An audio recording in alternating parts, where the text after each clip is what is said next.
Hi മച്ചാമാരെ, അപ്പോൾ എൻ്റെ കയ്യിലുള്ളത് റെഡ്മിൻ്റെ നോട്ട് 6 പ്രോ എന്ന് പറഞ്ഞ മോഡലാണ്. അപ്പോൾ ഇത് ഓൺ ആവുന്നില്ലെന്നാണ് കസ്റ്റമർ കൊണ്ടുവന്നത്. ഞാനും ഓൺ ചെയ്ത് നോക്കിയപ്പോൾ വൈബ്രേഷൻ ഉണ്ട്, പക്ഷേ ഡിസ്പ്ലേ തെളിയുന്നില്ല. അങ്ങനെ ഞാൻ ചാർജർ കണക്ട് ചെയ്തു, എന്നിട്ടും ഒരു അനക്കവും ഇല്ല. അപ്പോൾ കസ്റ്റമർ പറഞ്ഞതെന്ന് പറഞ്ഞാൽ നല്ലോണം യൂസ് ചെയ്തുകൊണ്ട് തന്നെയാണ്, വേറെ ഇഷ്യൂ ഒന്നുമില്ല, പെട്ടെന്ന് ഓഫായി പോയെന്നേ പറഞ്ഞോളൂ. അപ്പോൾ ഞാനും വളരെ സമാധാനമായിട്ട് സൂക്ഷിച്ച് പയ്യെ സിം ട്രേക്ക് ഇളക്കി മാറ്റിയിട്ട് ബാക്ക് പാനലിൽ വളരെ നൈസായിട്ട് സ്മൂത്തായിട്ട് ഇളക്കിയെടുക്കുകയാണ്. പയ്യെ എടുത്തിട്ട് ഇനിയിപ്പം സ്ട്രിപ്പ് എല്ലാം ചാടി കിടപ്പുണ്ടാവും എന്ന് പറഞ്ഞ് പയ്യെ അങ്ങനെ ഇളക്കി ഒരു സൈഡിൽ വന്നപ്പോൾ ചെറുതായിട്ട് ഡിസ്പ്ലേ ഇങ്ങനെ ഇളകി നിന്നു. അപ്പോൾ ഞാൻ വിചാരിച്ച് ഗമ്മ് പോയതായിരിക്കും, ഒന്ന് ഗമ്മ് ഇളകി നിൽക്കുമായിരിക്കും എന്ന് വിചാരിച്ചു. അങ്ങനെ ഞാൻ എടുത്തിട്ട് പയ്യെ ഡിസ്പ്ലേ ഒന്ന് ചരിച്ച് നോക്കിയപ്പോൾ ഇതാണ് ഗതി. അപ്പോൾ ഇങ്ങനെയൊക്കെയാണ് കൊണ്ടുവന്ന് തരുന്നത്. ഇത് ഇപ്പോൾ എനിക്ക് മാത്രമല്ല, ഒരുപാട് പേർക്ക് ഇങ്ങനെയൊക്കെ സംഭവിച്ചിട്ടുണ്ടാവും. അപ്പോൾ ചിലരൊക്കെ ഉള്ളു ഇങ്ങനെ കൊണ്ടുവന്ന് തരാറുള്ളത് കേട്ടോ.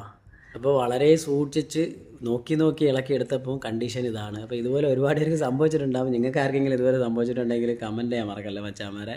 ബൈ.